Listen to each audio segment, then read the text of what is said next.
Welcome everyone. Welcome back to Tech Tactics Live. It's been a while since we've been in PCA's garage. In fact, it's been exactly 18 months or so. We've got a new system in place here. Damon, shout out to Damon and Manny who's working the equipment behind the scenes to bring you a better, new and improved Tech Tactics Live.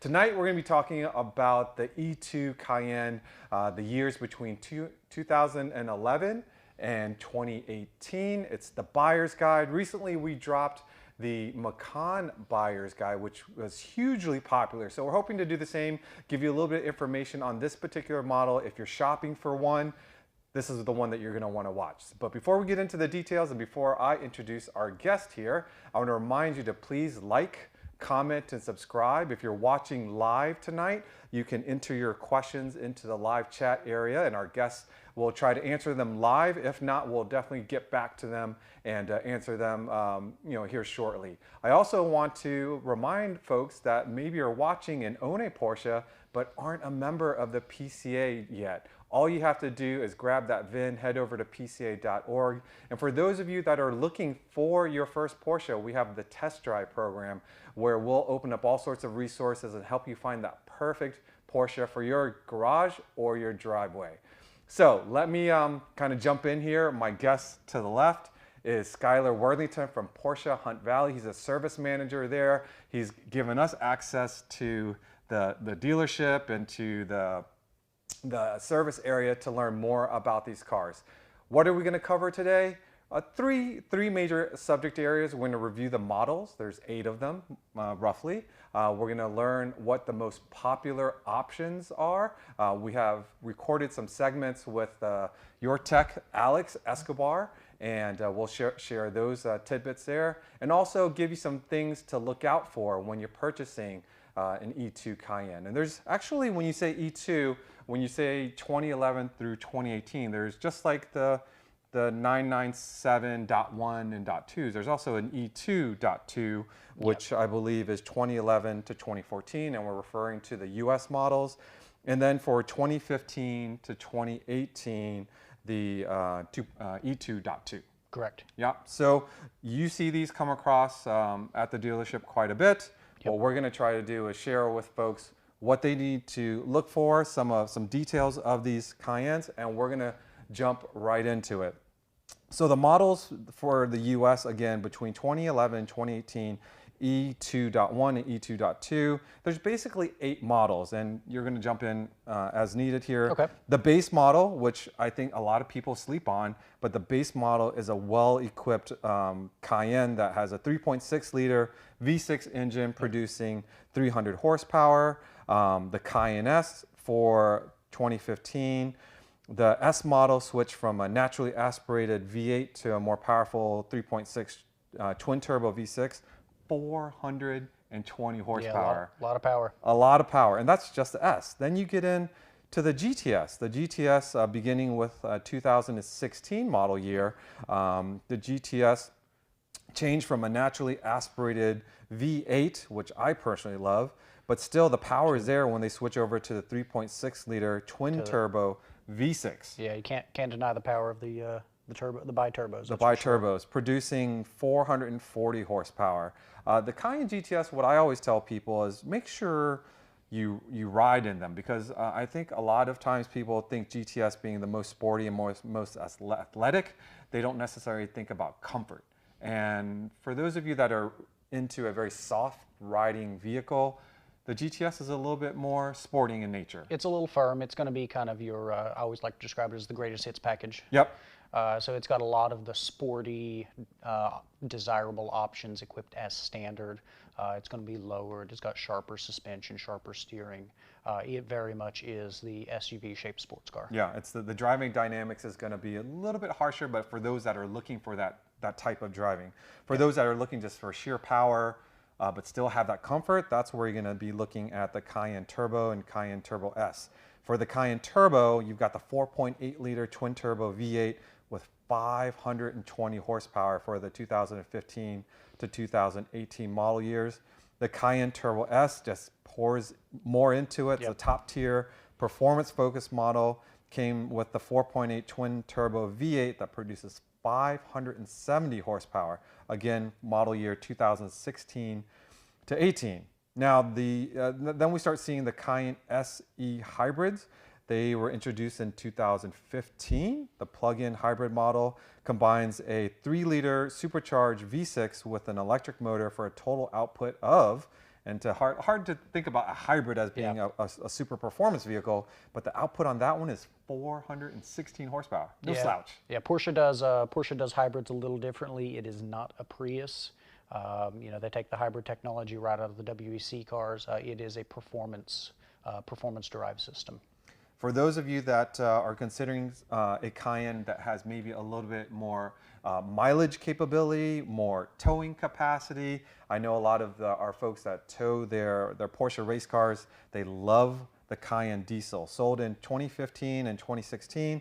Unfortunately, its cycle life was cut short. And no need to go into that, but that used a 3-liter turbo diesel V6 engine, and it was discontinued after 2016. Yeah, that one's a sore subject. It's a sore subject, but it's a great car, and it's got a loyal following. And if you can find one, honestly, get it. I mean, yeah, they're sought after. They're reliable. They're very sought after, as you said. They're desirable. A lot of the clients that we have that have them are really hanging on to the cars. So if you come across a good deal on one, the diesels are a great buy. And supply and demand, because there's good demand for them, low supply, they actually have also a very great value retention, or a good buy for folks. And then the little bit more fancier optioned one would be the Cayenne and then Cayenne SE Hybrid Platinum Edition. Those came out in 2017.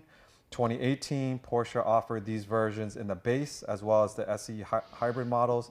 This has the special trim. I think I jokingly referred to my titanium edition E1 as a kitchen sink car. It's sort of the one at the end of the run, they just throw all these extras into it, and they're going to give you things such as upgraded wheels, navigation systems, trim. Unique trim, and a lot of those things are unique to the Platinum Edition. Exactly, and honestly, it sets your car apart. I would say my 06 E1 really does look very different from the same car in a sort of a plain dressed version. All these unique options make them look pretty darn cool. Let's talk about, so those are the 8 models, and again, we're monitoring the chat if you have any questions there. But let's talk about the popular options. And what we're going to do here is we'll talk a little bit about the option, but we also have the videos that we pre-recorded that goes into details when they were at your shop a few weeks ago. Alex, beautiful. With Alex, exactly. So popular options, very first on the list is we're going to be talking about the Porsche Active Suspension Management System, the air suspension. PASM, yeah. PASM. Everyone loves PASM. Honestly, a lot of people get scared by the notion of air suspension. You hear horror stories of it with cars like Land Rover. Porsche uses a little bit different of a air suspension than a lot of other manufacturers. Ours is an enclosed system, so that means it's not sucking in fresh air, so there's not dirty air contaminating the system. It is a lot more reliable than an air suspension from other manufacturers may be. That being said, it still can fail. It is an additional component. It can fail, so keep in mind you are adding a failure point, but the ride quality combined with it gives you kind of the best of both worlds. You get the soft, comfortable ride when you're cruising down the highway with the family. It can firm the suspension up at the touch of a button and really transform the driving experience of the car. And it also can give you extra ride height if you plan to take it off-road. And go the other way. It can lower it as well. I've seen some people use the ride height to a real popular thing for hitching a ball. Oh, okay. All right, so let's go ahead and roll tape and see what Alex had to say about it. We'll start with what they call PASM, or active suspension. Tell us what that is. So what PASM is, if you're familiar with, if you've ever done any modifications to suspension of a car, you're familiar with changing the dampening rates. So how hard the shock resists the spring force, the vibration of the chassis. What PASM does is it lets you adjust that on the fly electronically. That has the benefit of being able to give you both a compliant ride when you want it and a firm body control when you need it. That allows you to have both good ride quality, you know, hitting potholes, things like that, as well as really make this big, heavy car drive and handle like you expect from somewhere in a Porsche Crest. That's also what I hear is when they go bad, they're expensive. How often does an air suspension go bad, Alex? Quite not so often, but you do see it here and there. Sometimes the valve blocks, valve units tend to have some internal failures on there, as well as compressors. Every so often, sometimes also go faulty as well. What's an easy sign that someone's looking at a Cayenne of a air suspension going bad? An easy sign would be the vehicle will be leaning more to like one side. Either the right side would be leaning lower, or the whole car could just be aired out super low. You'd notice it that the whole suspension is just aired out. That would be another sign of that as well. And would you get a check engine or a warning on the dash? Sometimes you will. Yeah. An easy test, most of them with air suspension will actually have a toggle button to raise and lower it. Good habit if you're looking at one, cycle it through the entire range of the air suspension, lift it all the way up, squat it all the way down, do that 2 or 3 times, just make sure that it's going to cycle as it should and it's going to reach its maximum height in a timely fashion. It is a little slow, but it should get to that maximum height, you know, within 10-15 seconds. Okay, good to know. All right, let's talk about another performance and driving experience option that's very popular with those that are performance torque vectoring. And let's Alex, you and Manny talk about it first, and then maybe we'll add a couple of bits to it. Okay.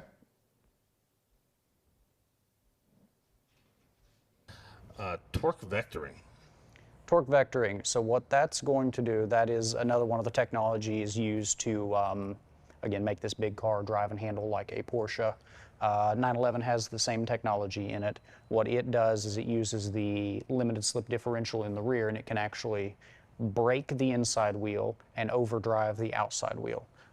So when you're going around a corner, the outside tire does travel further than the inside. So using the torque vectoring will allow it to slow one side down, speed the other side up to turn the car, pivot the car from the rear. Makes the car really handle a lot better than something this size and weight has any business doing. If you've ever driven a car, when you drive it, you can feel the torque vectoring work. It's a miraculous technology. Nice side effect, cars with PTV are also, if you're interested in going off-road with the car, those are the ones that have the locking rear differential. Is that something that sounds like it's part of a whole system? Is that something that goes bad? I have seen in some rare cases the rear differentials sometimes do go bad. Also seen if there is a lack of maintenance with the front differential as well, sometimes it will go faulty as well, and it will cause some binding on the front axle of the vehicle. So I guess this is the point where you say stick to the required maintenance plan of changing fluids. Proper service is key. I would almost say do it a little more frequently than what Porsche instructs.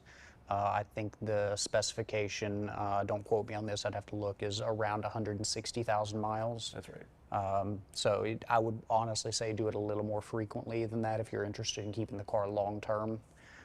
Look, fluid changes are a whole lot less expensive than replacing a whole differential. I would imagine so. So I think torque vectoring is one of those hidden secrets if you're buying a used Porsche, and in the sense where when you're buying it pre-owned, it doesn't necessarily, you don't have to pay a premium for it, but if you have it, it makes such a difference in the handling, especially of a Cayenne. Yeah, it makes a big difference. If you're interested in a car that's going to perform like a sports car, if you're interested in your Cayenne performing like a sports car, definitely worth trying to seek it out. So let's go on to the next one. A popular option would be the Sport Chrono package. Over to Alex.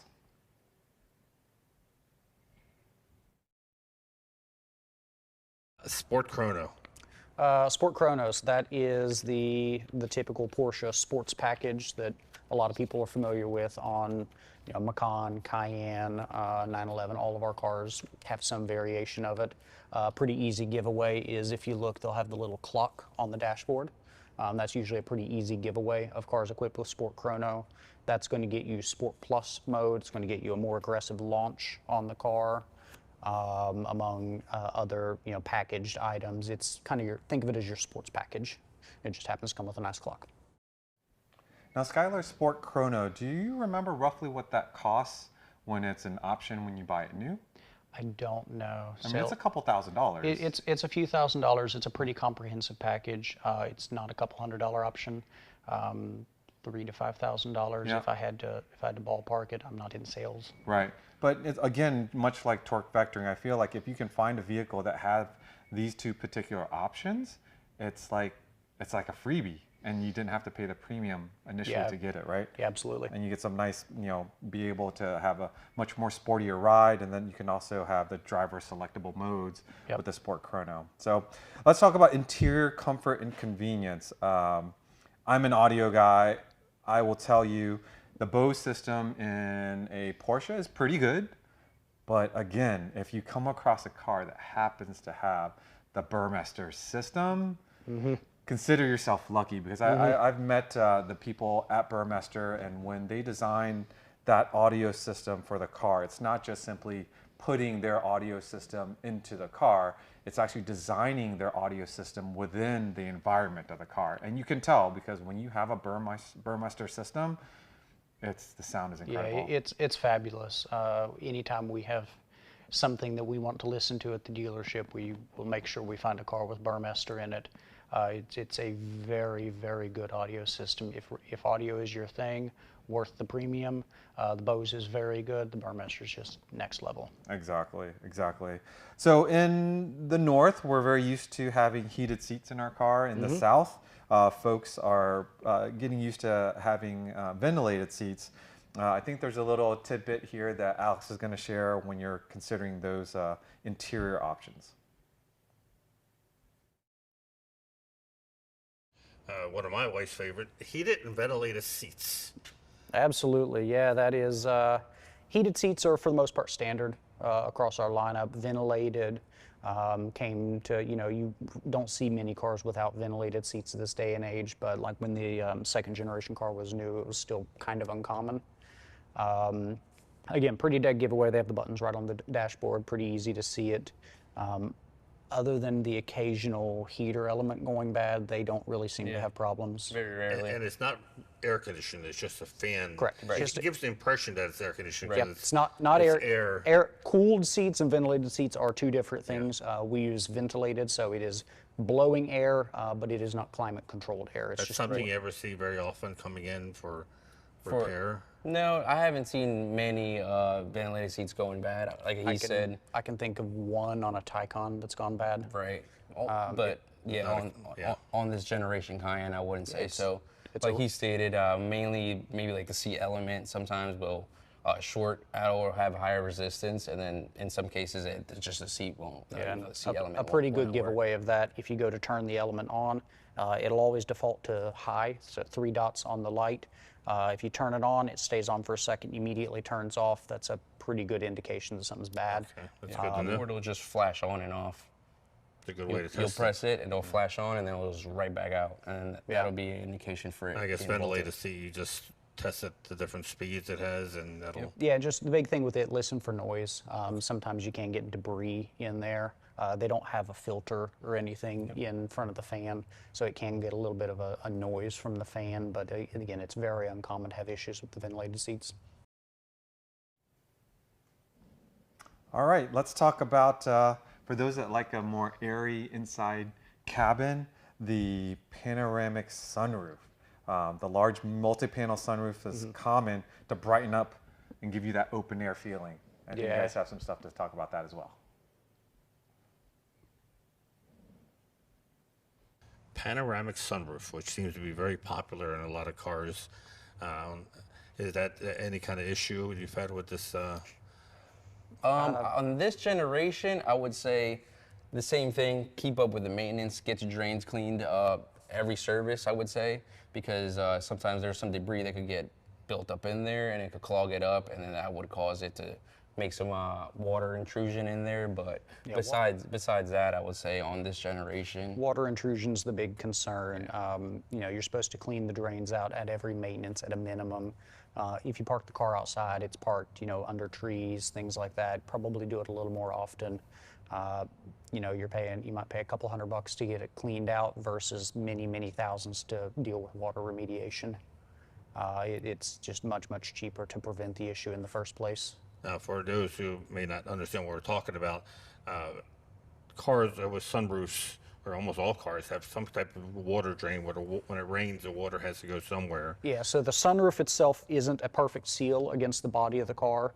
It is designed for a little bit of water to get past the glass and into what's called a sunroof tray. I actually have one sitting over here. I can show you what it looks like. It's normal for water to get in that, and the car actually has drains. They have drains that run down the A-pillars, which are the pieces of metal right on the sides of the windshield, and actually drains out right behind the front tire. What will happen is debris will get in there and clog those little hoses up. When that happens, water can't flow out, so it fills up in the sunroof tray and then runs out into the body of the car. Unfortunately, it runs out behind body panels, interior panels, and into the carpet. These things have kind of a thick carpet with kind of a metal piece underneath. So by the time the carpet is wet, you've got a couple inches of standing water in the car. Also, as he stated, there's also a front drain coming through this front section right here. There's also a rear drain that drains through the rear. And if that one gets clogged, sometimes it will get the control unit back here for like the subwoofer, let's say. Or the nav or the amp. nav, and then that will not make the systems work. Another check if someone's looking to buy or purchase one of these cars, if you get in it and there's no sound coming from the radio or the navigation doesn't work, would be, you know, it probably has some water intrusion going through there. Drains weren't cleaned out properly or just wasn't serviced right, you know.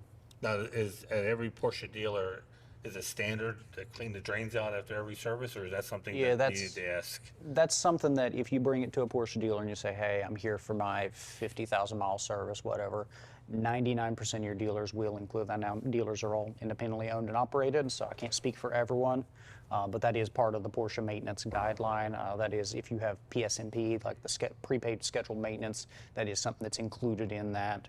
That is typically, the only reason we wouldn't do it is if a customer specifically declines it. So if I'm buying a Cayenne and it's not from a Porsche dealer, used car place or or a private sale, if they don't have any record of cleaning out the drains, it's probably one of the first things I want to get done, right? Yeah, I mean, it's you know, PPI is always a fabulous idea. Cars like this can rack up repair bills pretty quickly. It's just, you know, it's an expensive car. PPI is always a good idea, and if there's no record of it, just, you know, probably plan to get it done soon after the purchase. If there's no indication of problems, again, it's one of those things you don't want to play with. It can get expensive quick. And all Cayennes have drains, so it's not yeah, basically, and that's not a Porsche specific thing. Pretty much any car that has a sunroof is going to have those. Our cars, for the most part, all have sunroofs, so pretty much every Porsche is going to have some form of a drain. Yeah, that's a big thing, and like they said, not just looking at the E2s, but any Porsche that you have, the two-door sports car, especially convertibles, you know, water intrusion into the base. Unfortunately, there's lots of computers at the bottom of the car that can get damaged, and it can get very costly if you don't just spend a few $100 or maybe even do it yourself to clean out those drains. So absolutely. Yeah, I've seen cars totaled because of that, unfortunately. Let's move on to technology and driver's assistance. Advanced lighting. There's so many different types of lighting systems now. You have full LED, you have standard HID. They're going to talk a little bit of what to expect when you're looking at a E2. advanced lighting. So you have Porsche headlights are not cheap. No. So what are we looking at when we're looking at a pre-owned Cayenne? One of the big things, especially with, as these are getting a little bit up there in age, look at how the car is cared for. You want to look at the finish quality of the lens. These are nice and clear.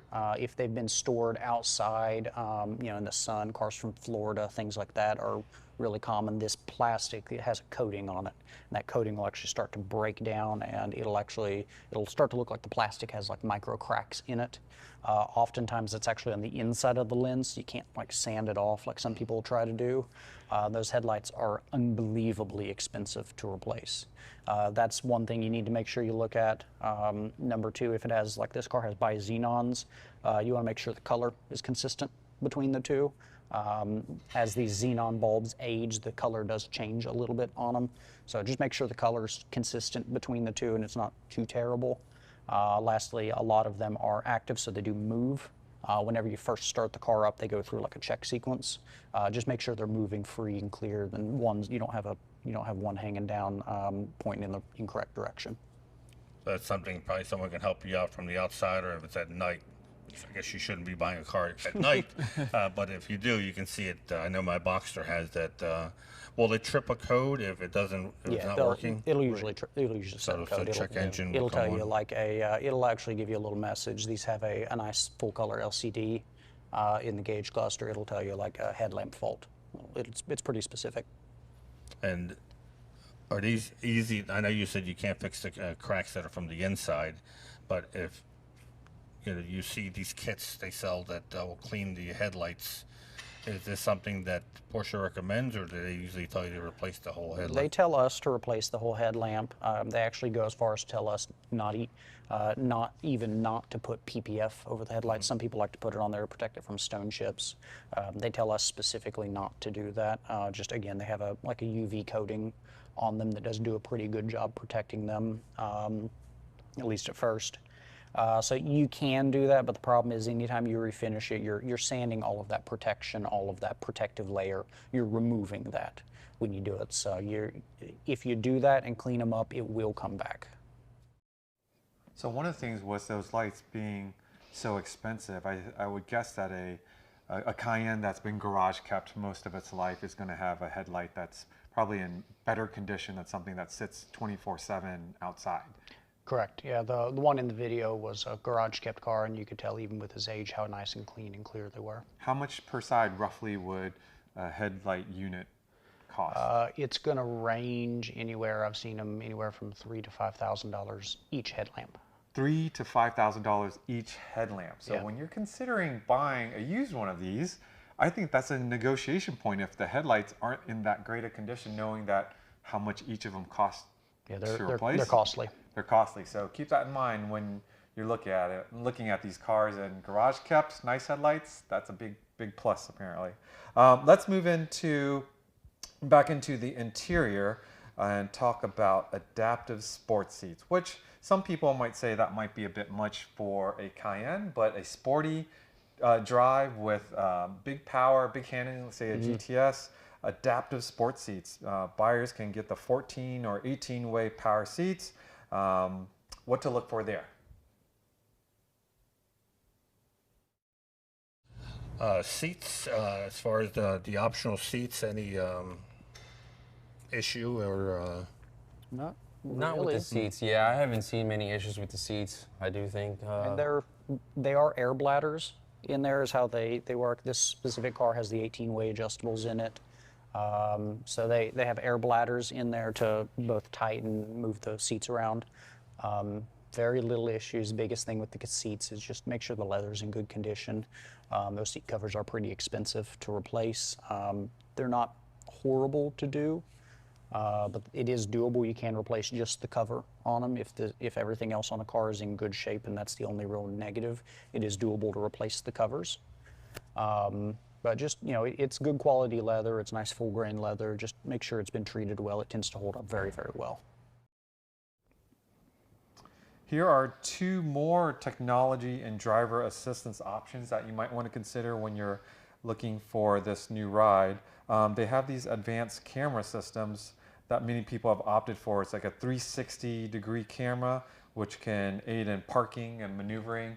Some people might not be used to driving, a large SUV. That will come in handy. Again, one of these things that you might want to look for because, when you're excited about buying a new car, some of these nuances you won't think about, right? Some little details can get overlooked. Right, but then if you have it, And if you're looking for it, you'll enjoy it and it'll be very useful during your time of ownership. Also, adaptive cruise control. If you haven't used that before and you do drive long distances, it's one of those. For me, with the new car, I feel like you have to have that option because you can set it at a speed, and the car will adjust. Depending on the traffic in front of you, slow down, advance up. Again, one of those things. If you forget to look for, and you later buy the car and you wish you had it. Man, if you've got a long commute on a highway, it is a lifesaver. It is, absolutely. Again, that's the adaptive cruise control, ACC. Long distance comfort, safety, and Porsche Active Safe is what they call it, right? That's the whole package. Suite. The whole suite. Everything falls into the umbrella term there. Yep. And then the next thing is looking at the infotainment upgrades. The Porsche Communication Management System, the PCM, as many people know, the navigation, connectivity, what to look for there to make sure everything's in good order. What about the Porsche Communication, the Infotainment Center? PCM. PCM. Yeah. So with these PCMs, they're pretty good. I have seen in some cases where there is a constant reboot, software update. If you're looking to buy one of these and you go to turn it on and the radio comes on and shuts right back down, sometimes it's just a software update with those. And that's something you have to come to the dealer. You would have to come to the dealer. We have to check the software, make sure. On rare occasions, it won't take a software update though, and you are looking at replacing that PCM. Those are very, very expensive. $4,000 or $5,000 expensive. They're very pricey, at least new. I don't know if a pre-owned one will work or if they're VIN coded or anything. No, they would have to be new. Yeah, so they're very pricey if they do suffer a failure.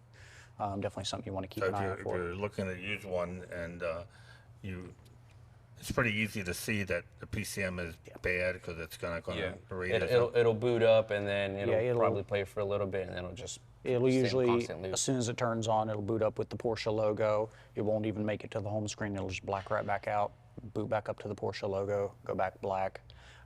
If you get that, or again, no sound is a pretty dead giveaway. There's a pretty big problem with it, and amps. It's rarely a speaker. The speakers usually, if they fail, you get like a rattle, but they'll usually still produce sound. If you have no sound, it's usually something expensive, unfortunately. So just the person selling it says you just can take it to the Porsche dealer and they'll update it. It'll fix everything. That doesn't necessarily mean. Yeah, it doesn't necessarily mean it's going to fix it 100% of the time. I would say more often than not, most of the time that will correct it, but there is a small, albeit very expensive, chance that it needs the whole unit replaced. Some rare cases. And the updated software, does it update it to like what the current PCM is, or just updates? It updates it to the latest release. It does. So it'll be the latest release of that generation. Yes. So like this guy is probably going to be around a 2017, 2018 release. Just that's the end of this chassis support. They're not going to continue to write new software for 5, 8, 10-year-old cars. So would you say that making sure that the PCM is working is a good idea before you buy the car? Make sure it works. Make sure you have sound. Absolutely. Turn the radio on. Just make sure it works. Now, how does the navigation maps and everything get updated? Is that with the software update as well? It's a software update. Some models are a disk. Some of them are a USB drive. Due to the age of the car, a lot of these are, you can only update it to, say, 2020 maps. There is a cutoff. They don't support them indefinitely. Okay. Now, if the car was out of warranty and you had to replace that PCM, I gotta imagine that's pretty pricey. Yeah, $4,000 or $5,000 in my experience. Yeah, and there's not really. I believe there probably are aftermarket solutions to repair it, but I don't think it's seamless, and it's probably a big investment as well. Yeah. Yeah.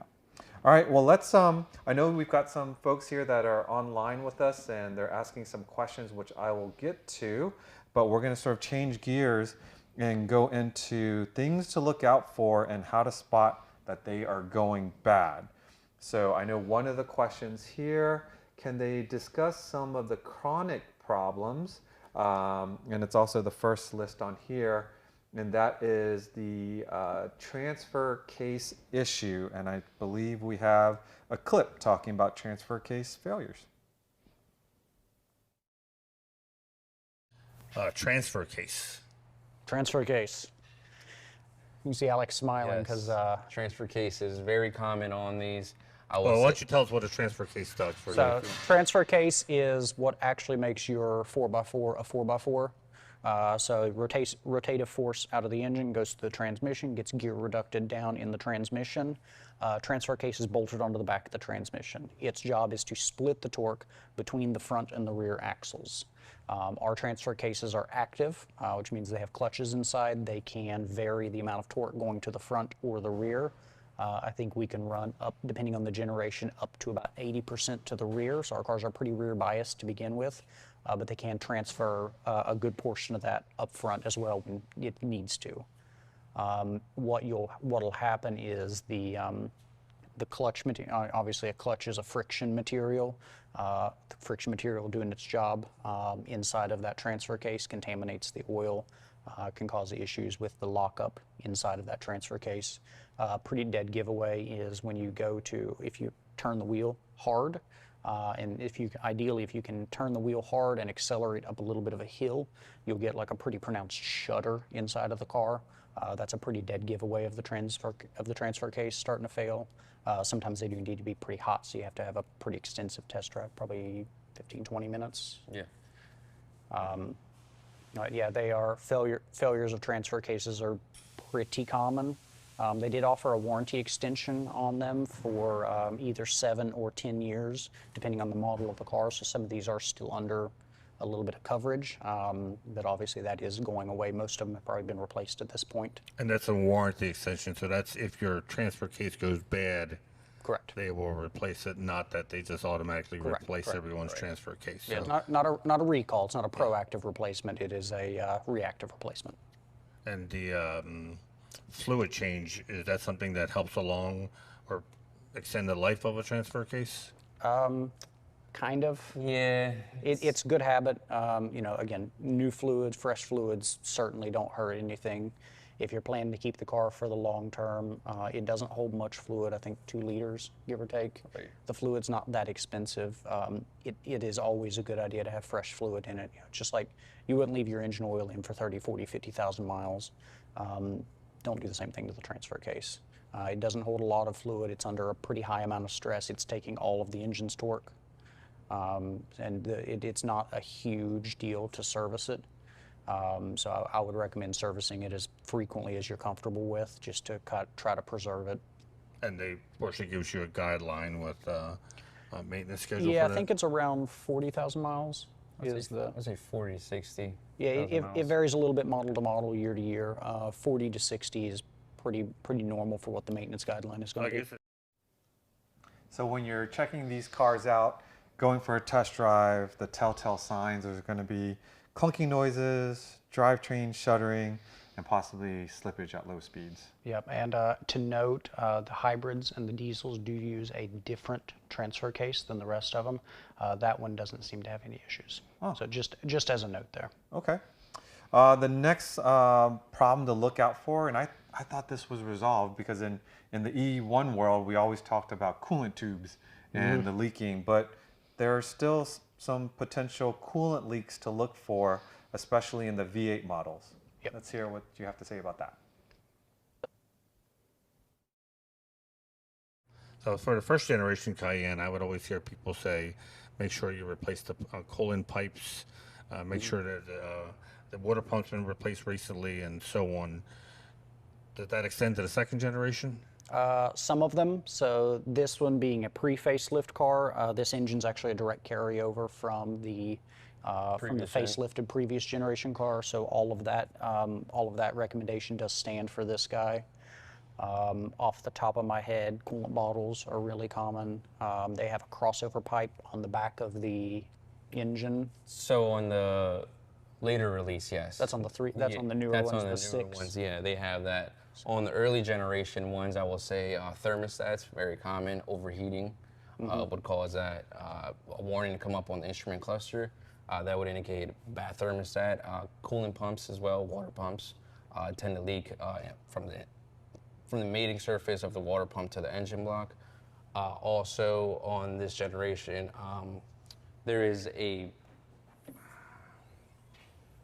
there is a pipe that runs under the intake manifold that is made out of plastic, and over time what happens is so many cycles it gets brittle, so it tends to crack, and sometimes it'll cause a leak as well. Just like the Macans? Yeah, same thing, yeah. Yeah, so these motors have it, and the later release of these also have the V6 motor, twin turbo. Yeah, so any of well. the Porsche designed V6, V8 motors, the later model Macans share a motor with Audi. That's a different system, but the early Macan 3.6, this V8, the facelifted second generation Cayenne S, which is the twin turbo 6, that motor shares a similar design they have. If you want to come up here, kind of a hard plastic line like this guy, if you want to get over here, that runs between the two cylinder heads, and just over time, due to the heat, it gets brittle and it'll break and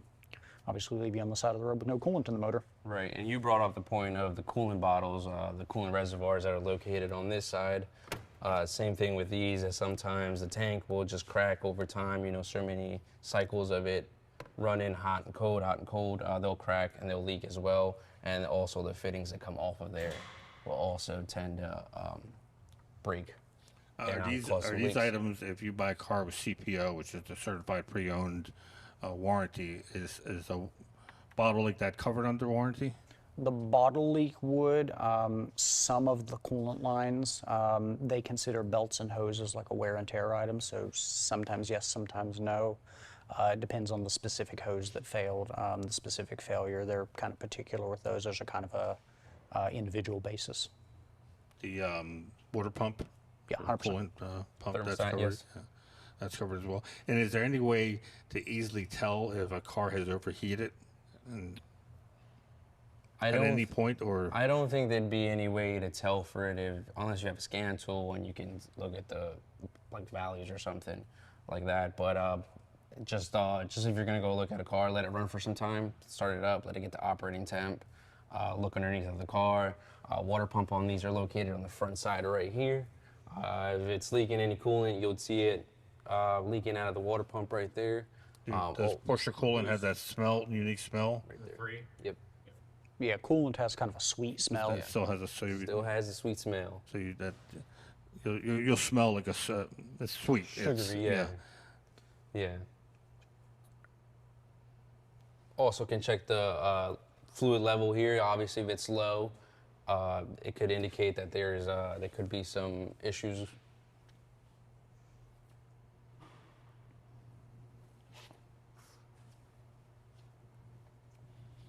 And how hard is it? Because underneath here, there's going to be a lot of panels. Yeah. In the old days, when it leaked, it would fall right to the ground. But now it's hitting panels, and does that make it even harder to tell if a car's leaking either coolant or oil? I don't think so. This one in particular has one belly pan that runs from the front to the back. If anything's leaking, it's just going to come down. It's going to find its way out. You may see it go on the left side, right side, front side, but you'll always see it coming towards the ground. Yeah, so location of the leak doesn't necessarily tell you what's leaking. More so it just tells you something is leaking. Yeah, something is wrong. Someone's looking to purchase one of these. Like I said, start it up, let it run, get operating temp, go under the car right here, make sure that there's no fluid on the ground. Obviously, if you see some water, maybe the AC's on. But if you see pink, green, or any other type of fluid on the ground, it could indicate some problems. Now, I know some of you that are watching are worried a little bit that this is a little bit of gloom and doom, I think, as I can quote on the chat here. And really the reason why we're sharing this to you is because we want you to buy the right Porsche. We want you to get into the car that's not going to surprise you with issues. And they see this every day. So they're sharing what they're addressing with these cars so that you don't have to find it and be surprised that you need to take care of this on your own. For the V6 and the V8 engines we were talking earlier, they're generally strong. They just require regular maintenance. Of course, there's nuances of things. You might have to change a water pump or something like that, and plan for it. And these are things that you can look for as you're looking for your car. Now there is a phrase or word that when you're talking about not only Cayennes but just sports cars in general, or even 911s and such, and that has to do with bore scoring. What is it? Let's find out. Speaking of the motors, something you do need to be mindful of, it's not as prevalent in these, but bore scoring can happen in this generation motor. These engines were constructed the same way that like the M96 and M97 in the 911s. It's called Locasil is how the engine was cast. Ellen Engineering did a really good paper on it if someone's interested in reading the very nitty-gritty. But bore scoring is a small risk with these cars. Just be mindful of that. If you hear rattling, tapping is a pretty good giveaway of that, as well as smoke. And what he's saying pertains mainly to the early release ones. Yes. So the early generation of the 928s that have the V8 motor.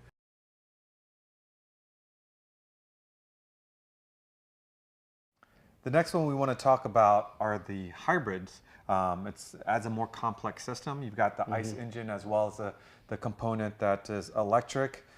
Is it more expensive to service? How is it different? I think they're going to share a little bit of information on that. So in this generation, they also had a hybrid model. They did.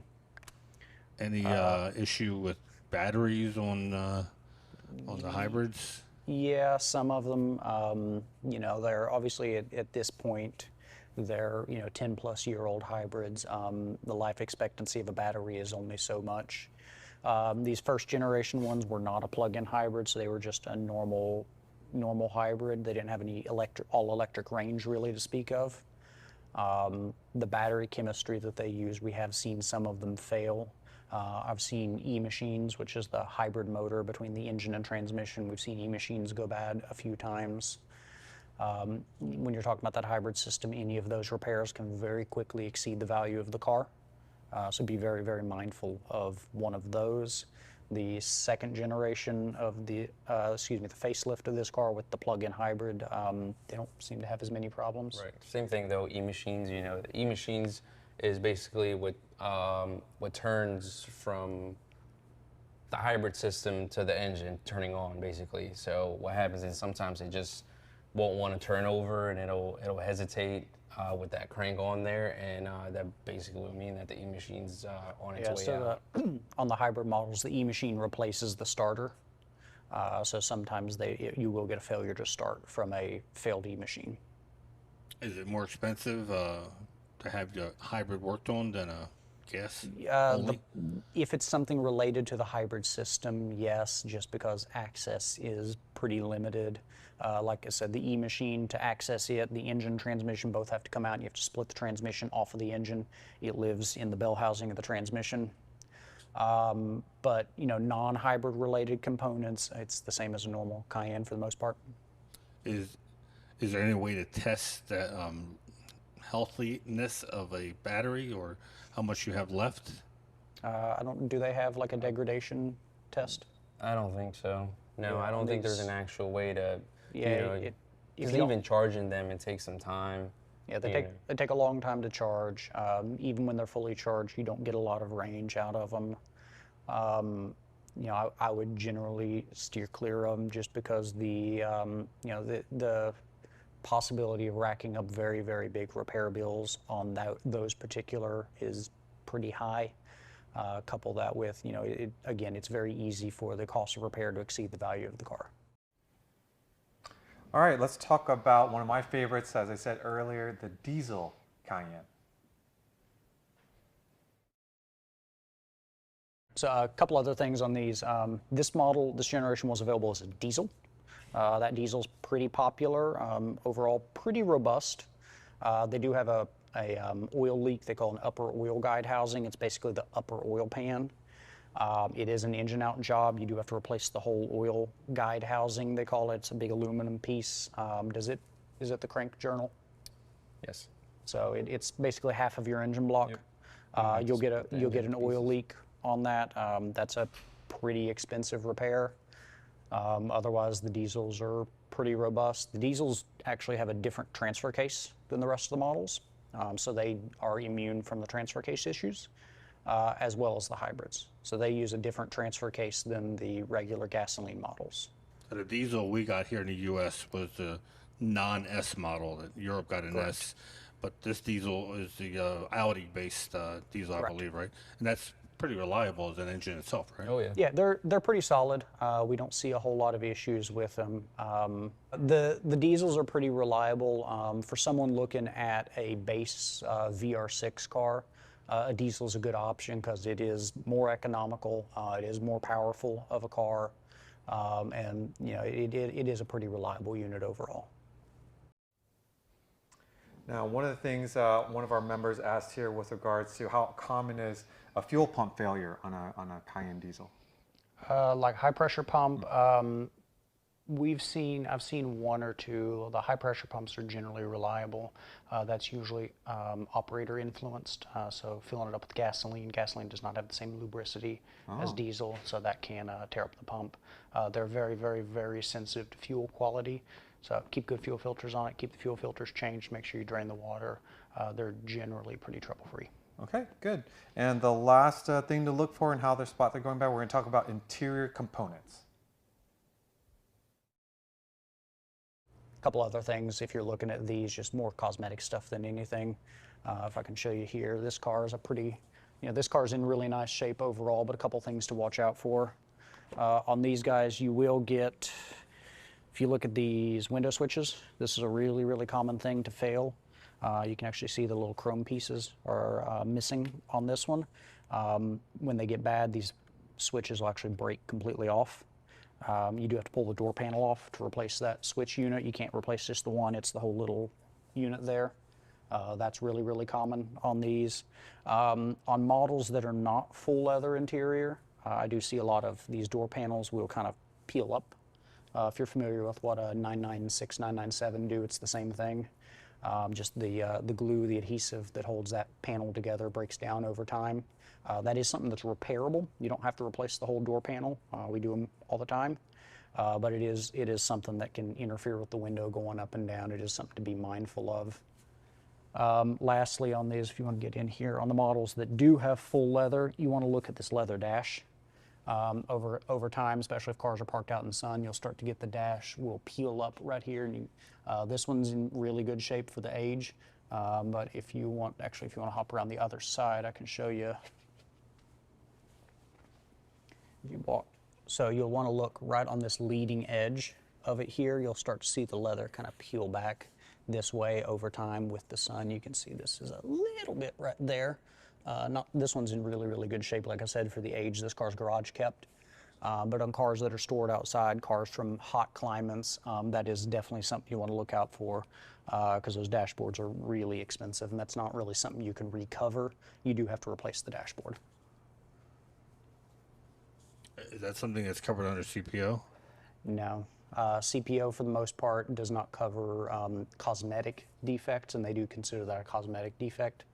It's not something that prevents the safe operation of the car, so they generally will not cover that.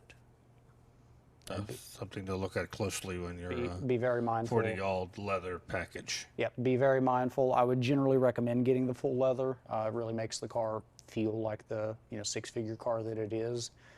If you're looking pre-owned, try to get one that has the full leather. It's very, very nice. But that is something you need to be mindful from, especially if it's a car from the South. There are some models that actually have Sunshades? Sunshades. That have the sunshades that automatically rolls up. This one doesn't have it. They activate through the window switch. Sometimes they get stuck up.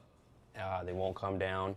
For that, you'd have to remove the door card to replace it. That's something to look into when you're buying one. If it has a sunshade, make sure you roll the windows down, all the way down, roll the window all the way up, activate the sunshade to go up to make sure that the operation of it is good.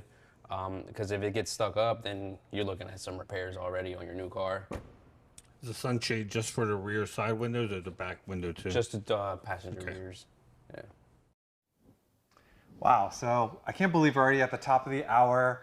Hopefully there's some details here that's going to help you make the right choice when purchasing a 2011 to 2018 Cayenne. Again, the E2.1 and .2. I know there are a lot of questions. We did get to a few of them. We are going to make sure we answer those questions in the chat, or if you put it in the comments, we'll be monitoring them and we'll answer them and publish them later. I do want to take care of some housekeeping things. I want to again thank Damon for the new setup and Manny for setting all of this up for us. I want to encourage you to check out PCASimRacing.com if you want to race against other PCA members online. This is a great way to do it. They'll show you how. If you want to check out the Series 14 events, they are being broadcasted on this same channel. In fact, in just a few moments after we end this episode, they're going to go straight into PCA Sim Racing. Last time we were on Tech Tactics Live, we were not at podcast 189. If you haven't been following along with PCA Insider, please do so. We have a lot of fun talking about everything PCA as well as Porsche. Maybe just have it on as you're exercising or your commute to work. We have PCA newsletters, all free to you. All you need to do is go to PCA.org. We have e-brake news, MarkFresh news, and performance news. A big event I want to invite you to is Unstock. We'll be in Santa Clarita, California. We're going to have a great time looking at modified Porsches November 16th. Be there. And if you want to have your modified Porsche in the show, register today. We have a few spots left. The next Tech Tactics Live will also be a buyer's guide, but we'll be looking at the 2019 and newer Cayenne, which is the E3 model. And finally, if you're feeling lucky, we have the PCA Fall Member Only Raffle. The grand prize will be a 911 Carrera GTS plus $35,000. And second grand prizes and the prizes that we will add after that will be the 911 Carrera plus the $35,000. Again, if you own a Porsche, be sure to join PCA. If you're looking for a Porsche, join our test drive program. Stay on this channel if you want to check out PCA Sim Racing program. Feels good to be back in our garage with Tech Tactics Live. I hope you enjoyed it. We'll bring more content to you. If there's content that you would like to see, just comment below. Till next time, stay safe.